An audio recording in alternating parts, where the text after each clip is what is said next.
আসসালামু আলাইকুম everyone, welcome back to my channel. আজকে আপনাদের সাথে শেয়ার করব ঘরে থাকা উপকরণ দিয়ে পরোটার রোল বানানোর রেসিপি, যেটা বাচ্চাদের লাঞ্চ বক্স, টি টাইম অথবা যে সকল বাচ্চারা একদমই পরোটা বা রুটি খেতে চায় না তাদের জন্য বেস্ট একটি নাস্তার রেসিপি। এখানে আমি প্রথমেই 1 কাপ বনলেস চিকেন নিয়ে নিয়েছি, ভালোভাবে ধুয়ে। এর মধ্যে দিয়ে দিলাম হাফ চামচ রসুন বাটা, হাফ চামচ আদা বাটা, হাফ চা চামচ জিরার গুঁড়ো, স্বাদ মতন মরিচের গুঁড়ো, হাফ চা চামচ গরম মশলা, ধনিয়ার গুঁড়ো হাফ চা চামচ এবং স্বাদ মতন লবণ দিয়ে ভালোভাবে এই মশলাগুলোকে মেখে নিব।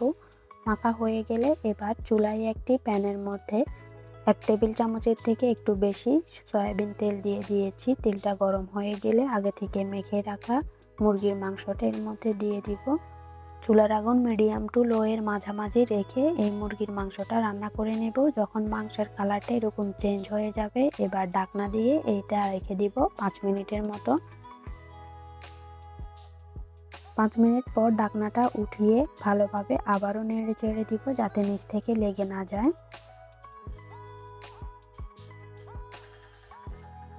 এই মাংসটাকে আর একটু মজাদার করার জন্য এর মধ্যে কিছুটা সস অ্যাড করব। দিয়ে দিলাম সয়া সস 1 চা চামচ, টমেটো সস 1 চা চামচ আর ওয়েস্টার সস সামান্য পরিমাণে। ওয়েস্টার সসটা পুরোপুরি অপশনাল, এটা হাতের নাগালে থাকলে ব্যবহার করবেন, না হলে স্কিপ করতে পারেন। এবার এই সকল সসের সাথে মুরগির মাংসটাকে ভালোভাবে মিশিয়ে নিব। মেশানো হয়ে গিয়েছে, আবারও ঢাকনা দিয়ে রেখে দিব যতক্ষণ পর্যন্ত না মাংসটা পুরোপুরি সিদ্ধ হয়ে যাচ্ছে। এখানে আমি একটা স্পেশাল সস তৈরি করে নিব, যে সসের ফলে এই পরোটার রোলের স্বাদটা আরও দ্বিগুণ বেড়ে যাবে।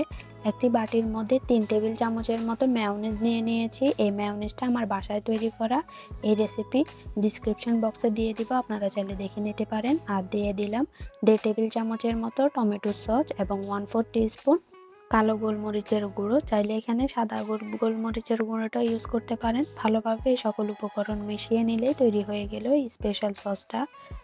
অন্যদিকে মাংসটা সিদ্ধ হয়ে গিয়েছে, দেখতেই পারছেন কতটা সুন্দর কালার হয়েছে। এই মাংসটাকে এবার উঠিয়ে একপাশে রেখে দিব। আমরা বাসায় নর্মালি যেভাবে পরোটা তৈরি করি, সেম একইভাবে পরোটার ডো তৈরি করে এই পরোটাগুলো তৈরি করে নিয়েছি। কম বেশি আমরা সবাই পরোটা তৈরি করতে পারি, তাই আর এই পরোটা বানানোটা আপনাদেরকে দেখানো হয়নি। আপনারা আপনাদের প্রয়োজন অনুযায়ী পরোটাগুলো বানিয়ে নেবেন। এখানে আমি 1 কাপ আটার পরোটা তৈরি করে নিয়েছি। আপনারা চাইলে ময়দা দিয়েও পরোটাগুলো তৈরি করে নিতে পারেন। এই পরোটাগুলো রুটির থেকেও একটু মোটা হবে। সামান্য পরিমাণে তেল দিয়ে এবার পরোটাগুলোকে ছেঁকে নিচ্ছি। সেম একইভাবে সবগুলো পরোটা বানিয়ে নিব। এই পরোটাটা বানানো হয়ে গিয়েছে। পরোটার ভিতরের ফিলিংয়ের জন্য এখানে কিছু সবজি কেটে নিয়েছি, শসা, বাঁধাকপি, টমেটো এবং পেঁয়াজ। আপনাদের হাতের নাগালে যে সকল সবজি থাকবে তা দিয়ে করলেও হবে। এখানে একটি পরোটা নিয়ে নিলাম, এর মাঝ বরাবর দিয়ে দিচ্ছি আগে থেকে তৈরি করে রাখা স্পেশাল সস। এবার দিয়ে দিচ্ছি মাংসের পুর। এবার একে একে সবজিগুলো দিয়ে দিব। দিয়ে দিচ্ছি শসা, বাঁধাকপি,